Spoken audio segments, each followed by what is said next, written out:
ठीक है भैया, एक पूजा बहुत बढ़िया है। कैसी? का मानसिक पूजन करो, ना तो उसमें पैसा लग रहा, ना आपका ढीला लग रहा। का पैसा लगे ना ढीला, और घूमे आओ बरमान को, ना तो उसमें पैसा लग रहा ना कुछ लग रहा। और आप जाकर के ये पूजन कर लीजिए। कौन सी? का मानसिक पूजन। महाराज मानसिक पूजन कैसी होती है? का मानसिक पूजन ऐसी है, आप तो बैठ जाओ और बैठ करके आप मन में चिंतन करो, नेत्र बंद कर लो और सोचो कि हम ठाकुर जी को भोजन करा रहे हैं, स्नान करा रहे हैं, वस्त्र पहना रहे हैं, चंदन लगा रहे हैं, फूल माला अर्पण कर रहे हैं, तिलक लगा रहे हैं और उनका सुंदर श्रृंगार करके भगवान को भोजन करा रहे हैं। बस यही मानसिक पूजन है। क्यों? क्योंकि रामचरितमानस में लिखा है कि तुलसीदास जी महाराज लिखते हैं रामचरितमानस में,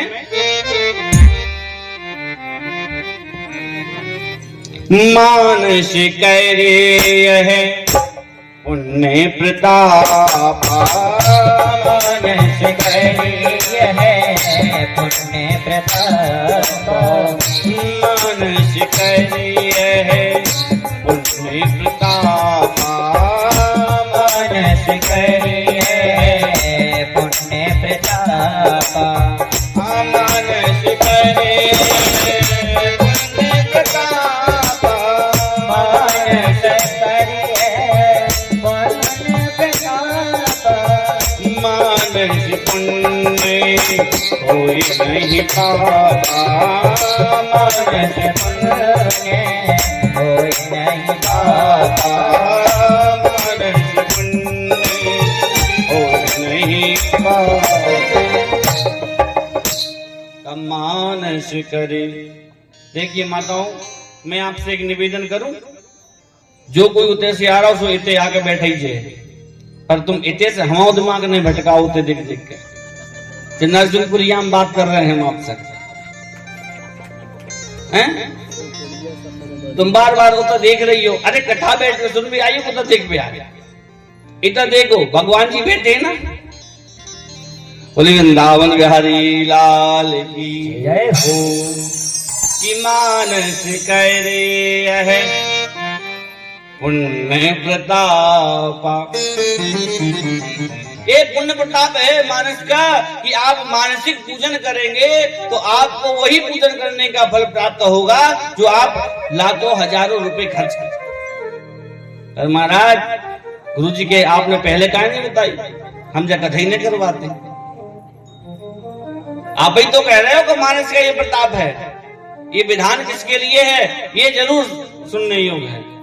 जिसके पास कुछ भी नहीं है, एक रुपए भी नहीं है जीवन में भगवान के प्रति खर्च करने के लिए, उसके लिए यह विधान है कि वो बैठ करके चाहता है कि मैं इतना दान करूं, इतना दान करूं कि समस्त जगत में मेरा नाम हो जाए, पर मेरे पास एक ढेला भी नहीं है।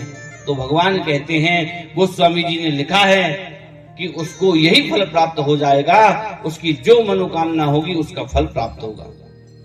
पर मानसिक पूजन का गुरु जी के पास गए, गुरु जी ने बताया यही मानस फल है कि ठीक है गुरु जी। अब सज्जनों, एक भैया जो हैं जो गए थे गुरु जी के पास, गुरु जी ने पूजन बता दिया, विधान बता दिया, और विधान बताने के बाद में उनने पूजन स्टार्ट कर दी। और जब पूजन स्टार्ट की तो करते करते करते करते 28 दिन हो गए। 29वां दिन जब आया तो 29वें दिन में वो भैया पूजन कर रहे थे, वही मानसिक पूजन चल रही थी। और जब मानसिक पूजन चल रही थी, उस मानसिक पूजन में स्थिति यह बनती है कि वही भाव वही है उनका। भगवान को नहला रहे हैं, वस्त्र पहना रहे हैं और तिलक लगा रहे हैं, बढ़िया से सुगंध द्रव्य लगाया है और भोग लगा रहे हैं। और भोग लगाया दूध का, और दूध का जैसे ही भोग लगाया है कि भोग लगाते ही उसमें चीनी डाली गई। चीनी जानते हैं ना, शक्कर,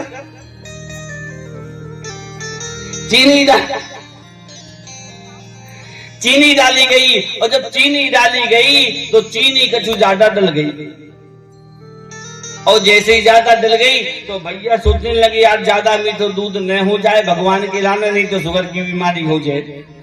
तो हाथ डालने लगे, ये भाव में पूजा चल रही है जानते ना, और हाथ डालने लगे कटोरी से चीनी निकालने के लिए। जैसे ही कटोरी में हाथ डाला है, ठाकुर जी ने आकर के उसके हाथ को पकड़ लिया। क्या है भैया, चीनी डालने में तेरे पैसा लग रहे हैं, तू तो मानसिक चीनी डाल रहा हो, पैसे वाली डालती तो अलग बात थी। तो भक्त भगवान से कहता कि प्रभु यदि मेरे को पता होता कि तुम ज्यादा शक्कर खाते हो तो मैं पहले ही दिन डाल दे, तो इतनी 1 महीना पूजन न करनी पड़ती। तुम मानस करे पुण्य प्रताप, अर्थात हमारा भाव होना चाहिए भगवान के प्रति। आज यहां पर हम आए तो भाव से आए, हम परमात्मा से जुड़े तो भाव से जुड़े। स्वभाव हमारा ऐसा होना चाहिए और न कछु चाहिए। प्रभु मोरे कहा दीन दयाल अनुग्रह